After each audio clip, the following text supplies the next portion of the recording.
Blouse back part మనము cut చేస్తాం కదండి. సో ఫస్ట్ నడుము లూజ్ చూసుకోవాలి. ఆ నడుము లూజ్కి మరొక 1 ఇంచ్ యాడ్ చేసి మనం ఇక్కడ కలుపుకోవాలి. నెక్స్ట్ చూసారు కదా, ఇక్కడ ఖర్చుల గురించి నేను 2 ఇంచెస్ పెట్టుకున్నాను.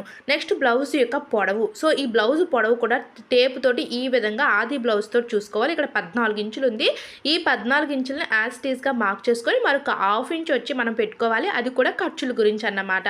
సో యాజ్ టీజ్గా ఇదే చివర కూడా 14, 14.5 ఇలా మార్క్ చేసుకొని స్ట్రైట్గా ఇలాగా లైన్ అనేది మార్క్ చేసుకోవాలి. సో ఇది యొక్క బ్లౌజ్ యొక్క పొడవు అండి.